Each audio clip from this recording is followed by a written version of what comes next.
چې هغه وخت کې چې د مبارک لا ځوانو د ځوانۍ دور اله د مبارک مشهور کېده او په دغه وخت کې چې دی نو یو بل ولیو چې داغه شیخ حماد الدباس رحمت الله علیه نامه په بغداد او هغه ډیر مشهور ولیو هغه ولی الله چې دی داغه یو مرید او شیخ ابو المظفر نامه و دا شیخ ابو المظفر چې د قافله تیار کړي و او تجارتی او ځان سره بوتلا خو پرلکی وی چې اول ورزم د خپل پیر صاحب له چې دعا ته نواخلم نو بیا بلاړ چې کله دربار تراغه او ورته کېناست ورته وی صاحب مونږ تجارتی قافله تیار کړې ده او دعا راغلم چې دعا راتو کی چې مونږ په دعا باندې رخصت شو هغه ورته لک صبر دا سره دا سټیټ کو مراقبه شو لک سات پر سر روچت کوي بچیا قافله مبوز او تم مزه ورته وی جی ولی وی ما په لوح محفوظ باندې وکاته چې تاسو په قافله باندې بډا کرازي او قافله به لوټ کړي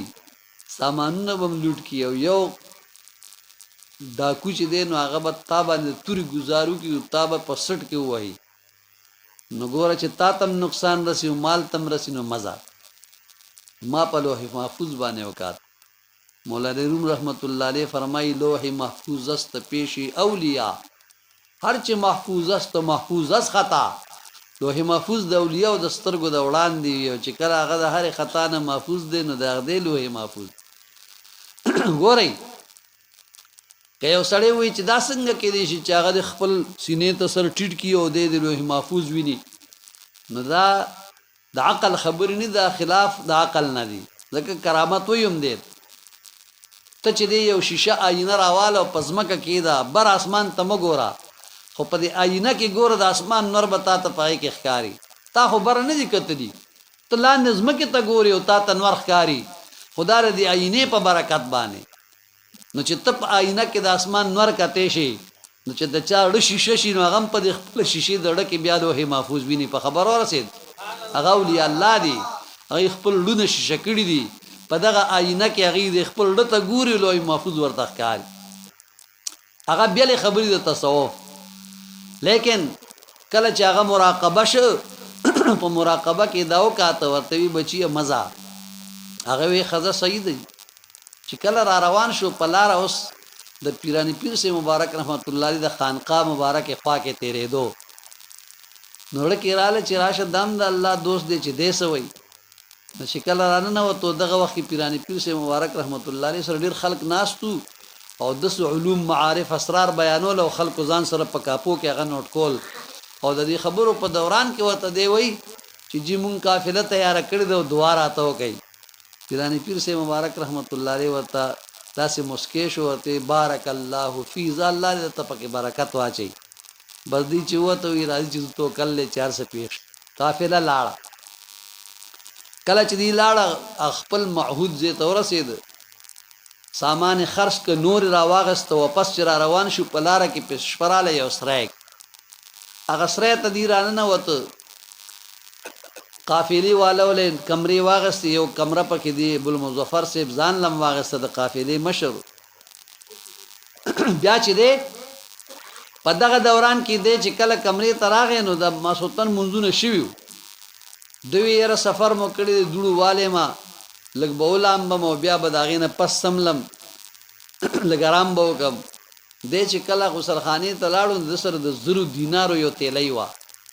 د زرو دینارو تیلې د غسل خانه په تختی د پاسه کې خو دا او ویلام بل بیا وروته هغه تیلې ته نه هیرش کله چې راغی کمرې ته چې کله سم لاست اوس خوب ګوري چې زمون قافله په لار باندې روانه ده او ډاکه زمون په قافله باندې رااله او قافله لوټ سامانونه ټول واغست او بیا دا غې نه پس چې یو ډاکو راغی او تور ور سره وا او په د باندې توري گزارو کو په دې سټ باندې چې دیو لګي دی وای आवाज د خوري نه وته دی وای سره راویښ لکه وی یا الله شکر دې چې دا خوب ینه بسوړې ومه بیا دا غې د یاري نه چې دی بیا د خوب نه راته دې کې ورته تیلې یاد شو چې چراغ غسل خانه کې خواغه تیلې پرته وغیرہ واغسته به دسو کو وسدری دو منځو کو تر سهار بیا ویخو سهار وختي قافله را روانه کړه بغداد ښار ته رااله د بغداد په ښار کې څه توفیق ډالۍ واغستې په دې خیال چې شیخ حماد د عباس رحمت الله علیه ورشم او شکریه به مدا کم او دا توفیق به ورکم بیا به کور ته لاړ شم نو دې چې کله راغی او په دروازه باندې څنګه قدم کې خود مخامخ شیخ حماد د عباس رحمت الله علیه ناس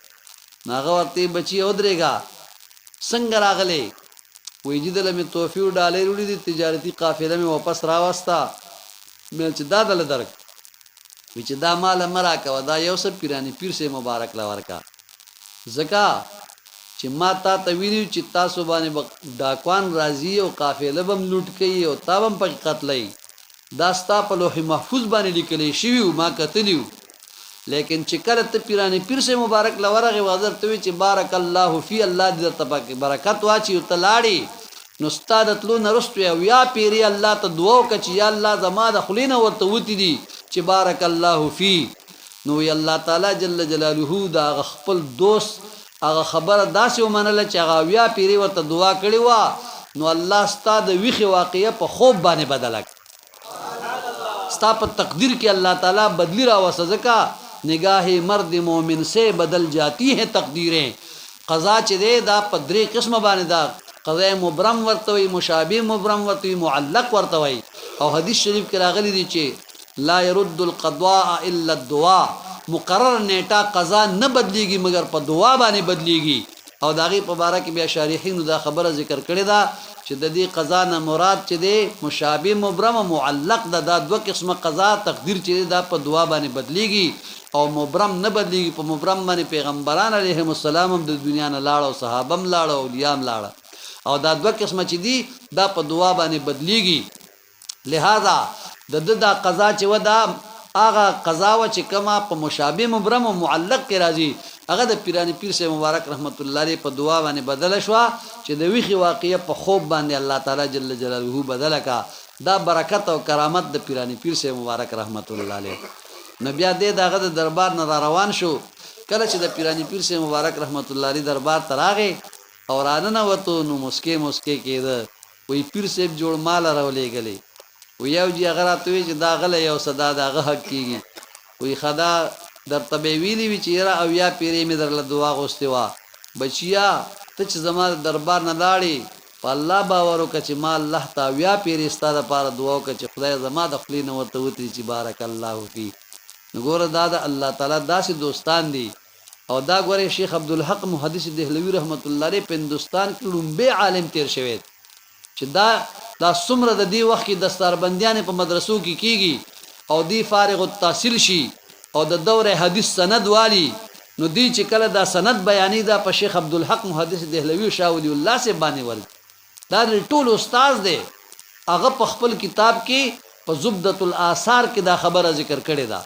کله چاشه کې زم ورته خولې شم غني زبدۃ الاثار کتاب ځان لوالي بازار کې ملاويږي هغه کې دا ټول کرامات د پیرانی پیر سے مبارک رحمت الله علیه ذکر دي خدا مختصر درته یو بلوم چې دې زبدۃ الاثار کې